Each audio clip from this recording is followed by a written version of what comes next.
Hoje é dia de falar com o meu amigo Daniel Martins, que a gente chama carinhosamente de Danico, mais para os íntimos, né? Não é para qualquer um. Não autorizo que todo mundo te chame de Danico. Tem que conhecer pelo menos por 20 anos, aí depois pode chamar. Aí sim. E o Danico é daquele grupo que a gente já falou aqui no podcast da primeira geração do Deutsche Bank, que tem Mauro Meinberg, Eduardo Miras, Marcelo Weinstein, Rafael Ribeiro, Heinemann, tem Farina, Ângelo. O Angelino prometeu que vem aqui. Na próxima vez que ele estiver no Brasil, ele vai participar do podcast, cara. Já está contratado. Seja bem-vindo, é uma satisfação ter você aqui com a gente. Eu que agradeço, Securato. Muito obrigado pelo convite, muito honrado de estar aqui. Muito legal. O que me chama a atenção na sua jornada é que você foi um investment banker, brilhante investment banker, um dos com quem eu mais gostei de trabalhar, porque, cara, trabalhador, inteligente, parceiro, dividia, ensinava, aprendia. Foi uma fase muito legal, acho que da nossa vida, né, cara? Porque a gente estamos unidos até hoje. E você foi empreender. Você montou o teu negócio. Pois é. Prosperou. Eu investi no seu negócio. Amigo serve para isso, né? Cara, não é só os 20 anos. Para chamar de Danico, tem que conhecer há 20 anos e colocar dinheiro na sua mão. É isso aí. E você vendeu o seu negócio. Foi. E essa venda já encerrou a transição? Você já está livre para a próxima? Já. Essa foi uma mudança planejada e não muito planejada, né? Então, como você colocou, eu comecei minha carreira no mundo mais tradicional, por assim dizer, né? Então, fiquei cerca de 12, 13 anos gravitando em duas indústrias desde que eu me formei na GV. Então, comecei no ING, eu tive um estágio muito rápido fazendo asset management, fiquei lá uns 6 meses. De lá que eu fui para o Deutsche, né, fazer M&A, fiquei lá uns 2 anos e pouquinho. Eu tive também o prazer de trabalhar e conhecer essas pessoas que, para mim, também são muito queridas e se tornaram amigos e mentores, né? Acho que todas as outras fases da vida, de vez em quando eu sempre procurei um ou outro para pegar opinião sobre, puxa, estou com essa dificuldade, o que você acha? Estou querendo dar esse passo, faz sentido? O que você faria no meu lugar? Então foram 2 anos muito ricos para mim. Isso foi começo do ano entre 2000 e 2002. E aí você vai ver uma tendência, porque eu me formei na faculdade, foi 2001. Sim, quando eu me formei eu estava no Deutsche, né? Então eu fiquei lá como estagiário e como analista. De lá fui para a McKinsey, né? Fiz o programa de BA deles, que é o consultor júnior, né? Eles contratam para ficar durante 2 anos como consultor. E aí no final desse período eles têm o chamado Upper Out, né, que funciona muito bem. Eu vi funcionar. Então você está indo muito bem, né, nesses 2 anos, então parabéns, segue aqui, você tem um patrocínio para o seu MBA. Ou infelizmente não está funcionando, então não é nem que você não vai ter o patrocínio para o seu MBA, você não pode continuar aqui. Tudo de uma forma muito elegante, você pode continuar uns meses e eles até te ajudam a se recolocar. Por sorte ou mérito, acabei sendo o primeiro caso. Então, acabei aplicando para o MBA. Fui estudar fora, fui estudar em Harvard. E durante o MBA eu quis voltar, né, para a área financeira. Foi quando eu voltei e fiz alguns processos. Fui para a Goldman, né, aqui no Brasil, no grupo de Latam. Quer dizer, primeiro no grupo Latam Nova York e depois acabei vindo aqui para o Brasil em 2008. E aí você vê uma tendência, né? Eu me formo em 2008, veio a crise. E para mim, estar no Brasil naquele momento foi bom, porque o Brasil acabou sendo muito menos impactado relativamente com os Estados Unidos. Fiquei 4 anos e pouquinho, né, trabalhando na Goldman, e aí investment banking clássico, né, fazendo M&A, fazendo emissão de dívida e equities também. Quem era seu chefe na Goldman? Cara, na Goldman, quando eu saí, tava o Bicudo e o Antônio Pereira. Falei com o Bicudo semana passada. O cara tá ótimo. Tá ótimo, né? Ele não quer vir aqui, não. Ah, não? Não. Esse cara é uma vida fechada. Bicudo, você tem que vir aqui. Mas eu peguei o Daniel Weinstein lá, então eu peguei Peguei toda a turma. Lá tem uma turma boa também, que também está em diferentes lugares. De lá, isso foi 2012, fui para o Lazar. Né, em 12, não sei se você lembra, o Lazar ele funcionava como uma JV aqui no Brasil, né, chamava Signatura Lazar. Né, o Lazar tinha 50%, e uns banqueiros egressos do ING, né, o Marcelo Lírio, o Jean-Pierre Zaru, que tinham os outros 50% com alguns banqueiros.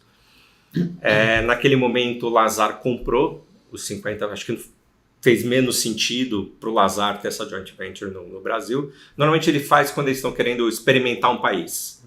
Mas está funcionando, poxa, não faz sentido eu ter uma JV, eles acabaram comprando os outros 50% e quem era, né, sócio acabou virando o head, né, da estrutura aqui no Brasil. Começaram a contratar algumas pessoas no mercado e eu acabei indo. Fiquei um ano e pouco no Lazar. Mas para fazer a ponte para a sua pergunta, eu acho que é importante dizer que se olha essa primeira minha fase, né, de carreira, no fundo era advisor, né? Consultor ou banker, na verdade é um papel de advisory, né? Você muda o tipo de projeto, né, que você trabalha, mas no fundo você está ajudando alguém a tomar uma determinada decisão, seja visando uma transação, seja visando um M&A, um levantamento de capital, seja o que for, ou mesmo num projeto de estratégia, de operações que acaba fazendo na McKinsey.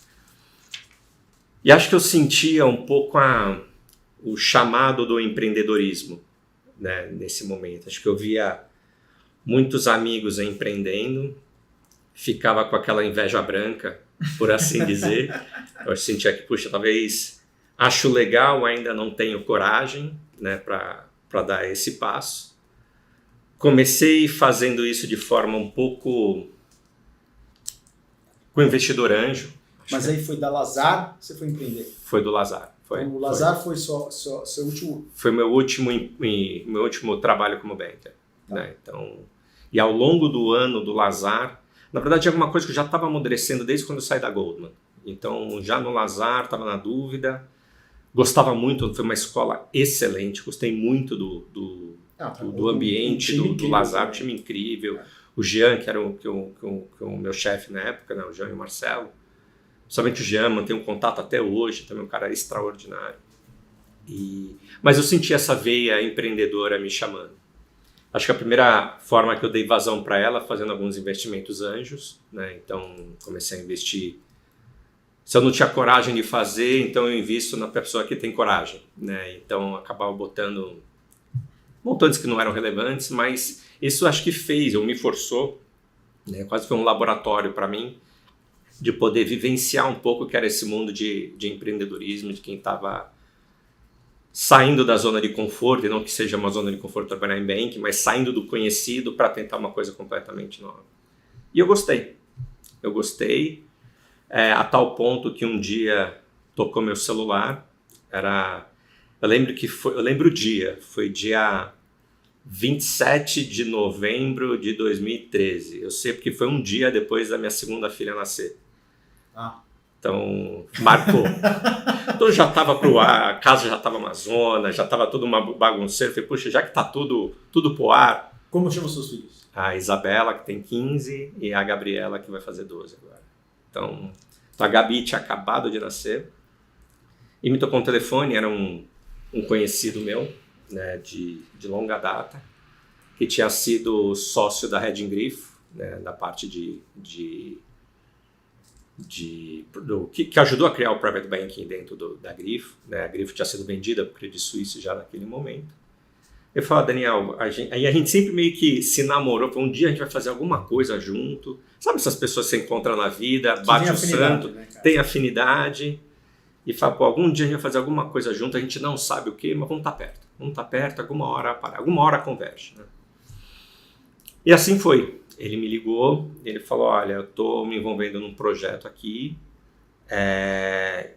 junto com uma outra pessoa, e estava conversando com essa outra pessoa, que era o primeiro empreendedor, como é que eu posso ajudar? Ele fala, puxa, me traga gente, me traga pessoas, eu pensei no teu nome, você não vai lá bater um papo com ele.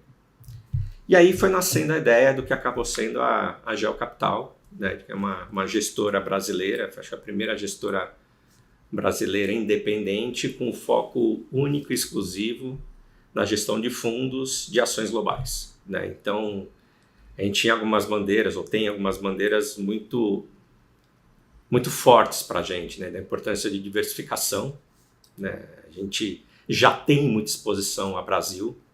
Faz todo sentido. Então, seja nos nossos holdings, seja patrimônio que você tem aqui, apartamento, você já está sujeito à economia brasileira morando aqui. E por mais otimista que você esteja com o Brasil, isso não muda o fato que é o quê? 2% do PIB mundial.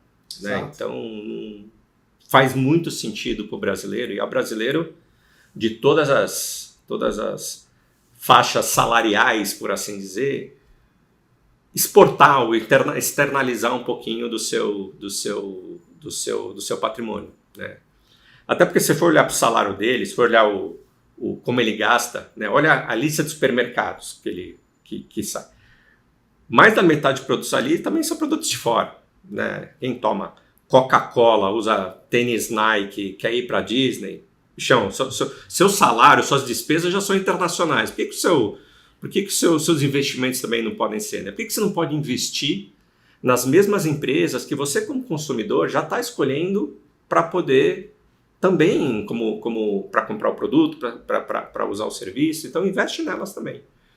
Eu vejo da seguinte forma: se você parar qualquer assessor de investimento no mundo e pergunta para ele quanto você aloca em Brasil, cara, ninguém vai falar, vou colocar todo o meu dinheiro no Brasil. Exatamente. Puta boa ideia! Exatamente. Como eu não pensei nisso antes. Né? Ninguém vai fazer isso, entendeu? E é o que a gente faz, no final das contas. Quando você acha que o Buffett tem de CDI na carteira? Não é? Então, para mim, é no-brainer. No-brainer é quando é uma questão que você não precisa ter cérebro para chegar à mesma conclusão que alguém que tem cérebro, né? Você tem que diversificar, você tem que colocar dinheiro fora. Sim, faz todo sentido. E, na verdade, a pessoa que tem muito patrimônio, verdade que essa pessoa já tem, ou ela já tem veículo lá fora, ela já conhece essa classe de ativo. Mas lá em 2013 para 2014, né, ainda não tinha explodido XPs e afins, não tinha produto aqui no Brasil. Né, e teve uma mudança regulatória, né, naquele momento que, até aquele ponto, veículos que eram domiciliados no Brasil tinham certos limites de exposição a ativos internacionais. Isso tinha deixado de existir. Então, falou, tem uma oportunidade para a gente gerir, né, criar uma gestora aqui no Brasil, falando em português, que pudesse ajudar o brasileiro nessa jornada que até então é uma jornada nova para ele. E isso depois foi desenvolvendo com a indústria. Até 2 anos atrás, os fundos eram exclusivos para investidores que são qualificados, ou seja, precisa ter mais de R$1 milhão de liquidez para investir. Isso já não é mais verdade. Então a indústria, ao longo desses últimos 10 anos, evoluiu muito nesse sentido. BDRs que você pode encontrar na bolsa e por aí vai. Obviamente que tudo isso que eu estou falando aqui eu não sabia lá em 2013 ou 2014, mas é um pouco dessa tese, né, que eu acabei comprando, né, conversando tanto com meus outros 2 sócios cofundadores. E naquele momento eu tinha todos os motivos para acreditar que ia dar certo e todos os motivos para acreditar que ia dar errado. Né? Eu lembro quando eu fui pedir minhas contas para o Jean lá no Lazar, né, eu usei essa frase, falei, Jean, tá passando um cavalo aqui do meu lado, se é um puro sangue ou um jegue manco, bichão, só vou saber se eu montar e daqui a 3 anos eu te conto, porque não dá para saber. Né? Então, acabei montando, né, e me comprei internamente 3 anos, durante 3 anos eu não vou ficar fazendo conta do que eu estaria ganhando no Lazar, eu quero sentar na cadeira, fazer meu trabalho e fazer esse negócio dar certo. Né? Porque a rotina de empreendedor ela te testa muito, né? ela te demanda muita resiliência. Então, se você ficar pensando todo dia sobre sua decisão, você não trabalha, você não faz o que você precisa fazer. Né? Eu vou além. Se você pensar racionalmente, você não vai empreender. Você não faz. Perguntaram acho que foi pro Jack Ma, se ele faria tudo de novo. Ele falou, de jeito nenhum. Pô, mas deu certo. Eu sei que deu certo, mas não tinha nenhuma garantia que ia dar certo. Eu não quero passar por isso de novo. tinha muitos motivos para dar errado, né? E no fundo acabou dando certo. E foi essa história que eu comprei, né? Me comprei 3 anos. E quem eram os founders da Gel? Apresenta os personagens pra gente. Então, nós éramos em 3, então eu tive essa história. O outro, que eu já conhecia, chama Pino Seni. Ele é um ex-Grifo, né, que ficou lá, cara, entrou na Grifo em 96, salvo engano. Então, ele entrou bem antes também da Grifo ter explodido ali, que foi no final da década de 90, né, quando teve a Max aqui no Brasil. E o outro é o Oliver Misny, né, que começou na GP e depois ele montou um business de financiamento estudantil privado, chamava Ideal Invest, né, e hoje chama Pra Valer. E acho que foi interessante esse encontro porque nós 3 estávamos vindo de lugares diferentes, mas com talvez o mesmo propósito, né? Eu estava nessa minha jornada, o Pino tinha acabado de cumprir o non-compete dele da venda da Grifo, e o Oliver fez uma transação no qual o Itaú entrou como investidor no Pra Valer. Ele era o cara que tocava o dia a dia, era também o chairman do conselho. Com a transação ele deixou de ser o cara do dia a dia, obviamente aí o número 2 acabou assumindo, teve um evento de liquidez, falou, puxa, qual que é o meu próximo projeto? Ele gosta muito de empreender, já tem muita exposição ao Brasil, quero aplicar lá fora. Então, nós 3 viemos com backgrounds um pouco diferentes, mas com histórias, por caminhos diferentes, acabamos chegando na vontade de fazer a mesma coisa. Ficamos juntos 11 anos, né? Foi uma jornada muito, muito bacana, né? Com muitos altos e baixos, mas sempre numa crescente, né? Quando o próximo baixo que você tem é maior do que o último baixo que você acabou tendo, né? Então acaba sendo uma trajetória não linear, mas mais positiva, e que fez com que a gente criasse muita coisa que a gente se orgulha. Primeiro, poxa, não é fácil, né, começar um business do zero. Parece óbvio a história do Global Equities, mas quando você vai colocar em prática, não é, porque você tem N desafios que querem jogar contra, né? O mar nem sempre está a favor. Veja hoje um CDI, um Selic a 15%, né? Você conseguir convencer um brasileiro a abrir mão de um juro real de cerca de 10% para dolarizar o patrimônio e colocar lá fora, também numa bolsa que não está necessariamente barata, também não é óbvio. Você vê os totais incentivos na cadeia que acabam tendo e por aí vai. Mas foi bastante compensador, né? Por ter chegado em quase 2 bi de reais de AUM, tivemos quase 30 pessoas em determinado momento na nossa história, foi o nosso pico. A gente estruturar área comercial, área de marketing, fizemos até propaganda no Globo News e na GNT em determinado momento, contratamos um marqueteiro, foi bem legal. Fizemos campanha de rádio, fizemos expert, patrocinador diamante, por aí vai. E criar, como é que você definir, como é que você contrata, quem você promove, quem você manda embora, como é que você remunera, como você incentiva, como que eu convenço um cara que está saindo de uma faculdade que o legal agora é ir para a Gel e não ir para os lugares que eu tinha ido, né? É um desafio, né? Você precisa mostrar uma proposta de valor, porque no fundo você tá competindo pelo mesmo talento, né? Pelo mesmo capital humano. E uma gestora é basicamente isso, né? Os ativos são as pessoas que estão lá subindo e descendo o elevador todo dia. Então você precisa ter, né, a preocupação de ter sempre os melhores candidatos trabalhando com você. Você tem non-compete? Não, eu tenho um não aliciamento, né? Então, então, até porque na forma de transação que a gente fez, ainda tem um componente de earn-out por mais algum tempo e obviamente eu não saí com a pretensão de criar um business de Global Equities. Na verdade, até quisesse eu poder ter continuado lá. E minha exposição continua lá, continuo, de vez em quando almoço com eles pedem opinião sobre determinado. Ainda tô fora, mas tô dentro, né? Como investidor e como amigo, quero Como parte interessada. Como parte interessada. Aliciamento é quando você vai tentar contratar as pessoas, né? Então, não aliciamento, ele está proibido de contratar qualquer pessoa do time da GEL.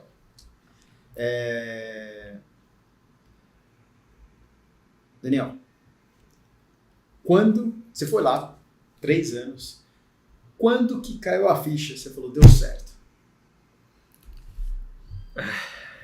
Acho que em diferentes momentos, diferentes fichas foram caindo, né? Acho que logo no início, a ficha do deu certo de prazer de criar e de errar, na verdade. Acho que eu vou falar um pouco da minha experiência, até interessante ouvir da sua, mas os lugares que você acaba mais tradicionais são lugares que têm uma preocupação com reputação muito forte, né? E não que a GEL não tivesse, mas esses lugares são lugares de centenários, lugares com muitas pessoas, muitas partes interessadas e por aí vai. Então, nem sempre, pelo menos da minha experiência, você tem um incentivo para correr muito risco, né? E às vezes o risco não é botar dinheiro para trabalhar e perder, porque a nossa área, no fundo, é risco mais reputacional, né? A gente não está botando capital do banco necessariamente para trabalhar. Mas tem às vezes é um projeto que você quer fazer diferente, às vezes é um projeto interno. E pelo menos na minha experiência, quando ia para esses lugares mais rígidos, por assim dizer, você já tem um jeito de fazer as coisas. Você tem um certo grau de liberdade para poder mudar, poder fazer uma análise adicional ou o que for, mas muito ali do que se espera que seja feito já está mais ou menos determinado, né? Para colocar de outra forma, é muito difícil ser criativo num grande banco. Exatamente. Você tem um custo enorme. Exatamente. Se der certo, é assimétrico. É assimétrico. Pode ser que, e não que você queira revolucionar a indústria do investment bank a cada pitch que você faz, mas às vezes você quer fazer uma coisa um pouco diferente, até porque o cliente deve estar cansado, ele está vendo o mesmo pitch, né? Então você está querendo trazer uma história diferente. Mas nem todo mundo enxerga isso com bons olhos. Muita gente quer play safe, né? Por quê? Porque um downside é muito grande. Mas termina o raciocínio do assimétrico que eu adorei. Então, é muito... Acho que no banco, às vezes, é muito... Se der errado porque você fez de uma forma pouco diferente, nem sempre acho que isso acaba sendo bem visto. Pode ser sempre, poxa, por que você não fez o que se esperava e você quis inventar moda e perdemos o mandato, o pitch por causa disso. E claro que eu estou usando isso como um exemplo, mas você pode usar isso em outros exemplos. Puxa, às vezes você quer criar uma outra área. Eu quero criar um novo produto. Então é muito... Acho que o grau de liberdade de atuação, o escopo, ele é muito mais bem definido, por definição, do que quando você está com uma papel em branco e você pode fazer... Eu não vou falar fazer o que você quiser, porque eu tenho uma das frases que quem tem sócio tem chefe, né? No fundo... E da mesma forma que você é chefe dele, ele é seu chefe e você é chefe dele, né? Então... Eu falo que quem tem sócio tem patrão. Exatamente. Então, você vê que da experiência é a mesma coisa, né? Então... Mas você tem um grau de liberdade muito próximo, muito grande. Você lá senta 2, 3 pessoas e se fizer sentido, e se tiver uma cultura dessa de que não é sobre não errar, mas é sobre errar pequeno e consertar rápido. Sim. Né? Então, assim, você tem que errar pequeno, você não pode o erro destruir a empresa, mas tentativa e erro é uma das formas espetaculares que tem de aprendizado. Né? Empreendedor nenhum dá certo se tiver com medo de errar. Exato. Né? E acho que nas escolas McKinsey, quando você está ali, você não pode errar. Né? Numa apresentação você não pode errar. Né? Num pitch você não pode errar. Né? Então... talvez eu esteja exagerando um pouco no argumento só para fazer o ponto, mas claramente é um lugar onde você tem muito mais liberdade de fazer tentativa e erro. E isso eu senti no meu primeiro ano. Né? E aí eu falei, puxa, tá dando certo. Tá dando certo porque tem um lugar de realização profissional meu que eu comecei a ter já nos primeiros meses de GEL que foi muito, muito bacana. Muito, muito bacana. Para o meu desenvolvimento, para a minha realização profissional. Quando você começa a atrair pessoas e você começa a ver que as pessoas querem vir trabalhar. O que começou como um sonho, né? E agora outras pessoas compram o seu sonho e querem fazer parte dele. Seja ele trabalhando, seja um cliente. Não, aqui ó, tô botando capital de verdade, botando $1 milhão no seu fundo. Cara, é muito legal. É muito legal. Então você fala, cara, tá dando certo. Quando você faz acho que foi em 2018, a gente fez uma pesquisa de clima, né? Great Place to Work, a gente teve uma nota super bacana.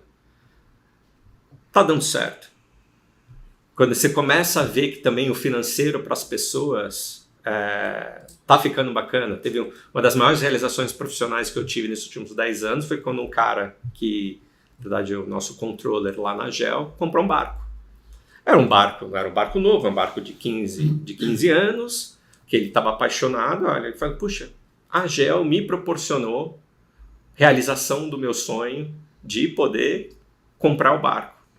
Cara, para mim isso é dar certo, né? Então, em termos de ajudar a criar emprego, a trazer uma solução, ver cliente feliz, você vê um reconhecimento, uma certificação a lá Great Place to Work, depois veio toda a onda ESG, a gente virou B Corp. E por último, quando a gente decide por decisões estratégicas até perceber que faz sentido a gente se juntar com outro grupo, a gente faz um processo e aparece quase 4 e 5 candidatos interessados a falar com a gente. Então isso mostra, puxa, tem aqui pessoas de fora, né, interessados em olhar esse ativo e atribuir algum valor a ele, né? Então, eu acho que foi não sei se teve uma data, mas foi uma construção de diferentes etapas que isso foi acontecendo ao longo desses últimos 11 anos. Isso é muito legal, né? Muito, muito. É uma jornada. Cara, quem vai nessa tem que comprar, tem que gostar do processo, tem que gostar do caminho. E testa, viu? E testa não só na parte, e esse foi outro aprendizado meu bacana nessa área que eu fui empreender, porque não só eu tinha a jornada de empreendedor me testando, mas eu tinha uma jornada de investidor também me testando. Por quê? Porque eu conhecia o que a gente trabalhou junto, que é M&A. Quando você faz o valuation, você está ajudando um determinado, talvez um player estratégico comprou outro, ele não está tão preocupado com a diluição no curto prazo do EPS, ou talvez esteja, mas, enfim, é uma compra totalmente estratégica e fundamentalista, bottom-up, por assim dizer.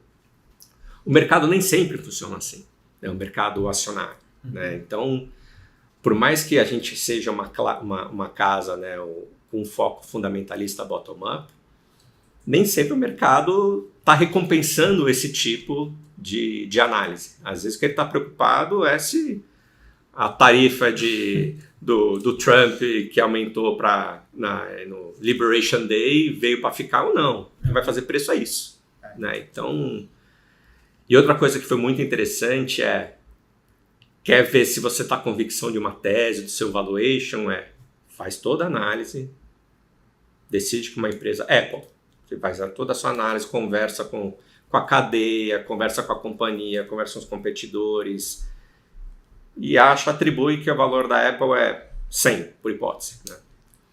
Aí você vai lá e compra por 100, porque você acha que daqui a 5 anos vale 200. Então você tem uma TIR, né, que você acha que você pode comprar por 100, carregar por 5 anos e vender por 200. Tem uma TIR aqui que você pensa que faz sentido eu tentar arbitrar ao longo desse tempo.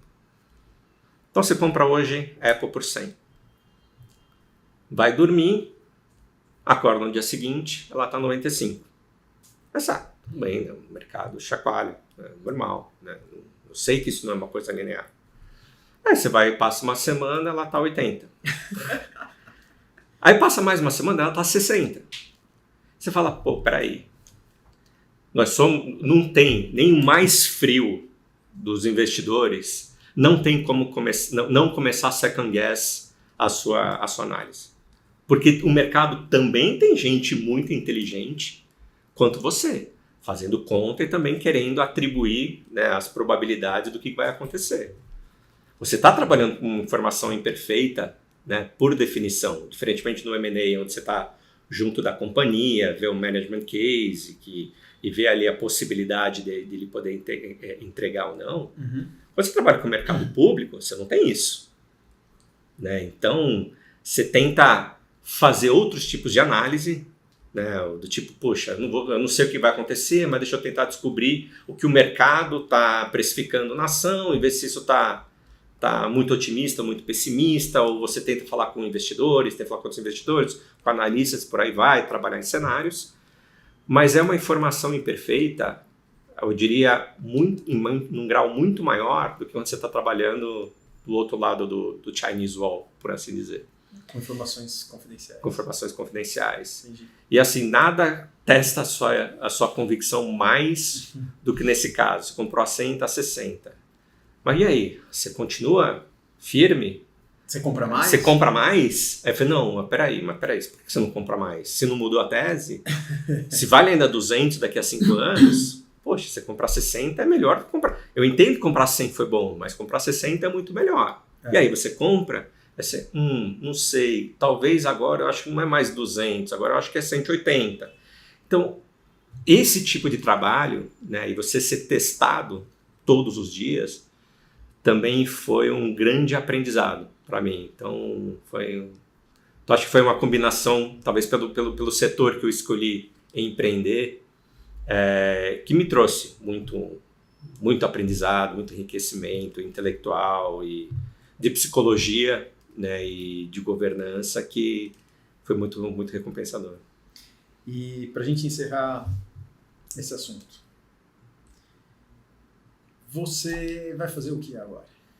Você gostou de empreender, eu acho. Gostei. Dá para ver o brilho nos seus olhos. Gostei. E você acha que você vai empreender de novo? É possível. É possível. Agora eu tô... Ou você vai para a praia? Não. Eu sou de Santos, né? Acho que eu nasci e morei em Santana aos 17 anos. Acho que já tive muito tempo de praia, né? Quando eu era jovem. Sabe quem é de Santos? É. A produtora desse podcast. Ah, é? É mesmo. Olha só. E ela mora em Santos. Olha só. Ela vem para São Paulo trabalhar comigo todo dia. Então. Ela deve gostar muito de mim. Vamos ver. De vez em quando eu vou para lá para visitar minha mãe, que ainda está lá. Então, numa dessas, acaba se encontrando.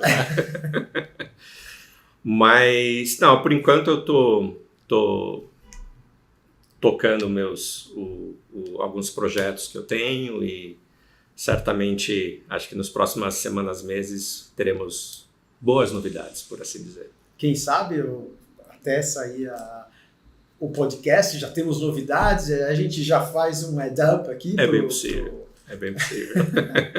Ó, me coloca dentro, hein? Pode deixar. Todos os amigos serão bem convidados para fazerem parte, se quiserem. Nada melhor que colocar dinheiro para o Daniel ir lá trabalhar para você, fazer render mais. Ó, se a gente vai ganhar ou perder junto, eu não sei, mas a gente vai estar junto. Então a gente tem que tocar o dinheiro das outras pessoas com a mesma e com responsabilidade até maior do que a nossa própria. Né? É um trabalho muito honroso, né? Tem ali poupança criada com muito esforço seu, das suas filhas, sabe? Então acho que é um trabalho que tem que ser feito com muito, muito critério e eu fiquei muito honrado aí nesses últimos anos por poder ter feito isso. Quem sabe não continua na mesma linha. Maravilha, cara. Obrigado por tudo que você já fez. Se você está ainda decidindo o que você quer fazer da vida e você está inclinado a investment banking, mas não tem certeza, ou você já decidiu o que é investment banking, mas precisa aprofundar um pouco e entender melhor, o curso Entrada em Investment Banking é perfeito para você. Porque no Entrada em Investment Banking eu trato os principais fundamentos que um investment banker precisa saber. Então tem contabilidade, tem análise de associação financeira, tem introdução a M&A, introdução ao mercado de capitais, tem introdução ao valuation, ou seja, tem todas as matérias importantes que você precisa saber. É claro que não é com tanta profundidade, mas essa visão geral é fundamental para você construir o conhecimento que você precisa. Além disso, a gente colocou várias palestras com profissionais do mercado. trazendo cases, trazendo a sua experiência para você testar se você se identifica com essas pessoas, se é isso que você quer fazer mesmo. Entrada em Investment Banking foi feito para você que já sabe o que é Investment Banking ou que está na dúvida e precisa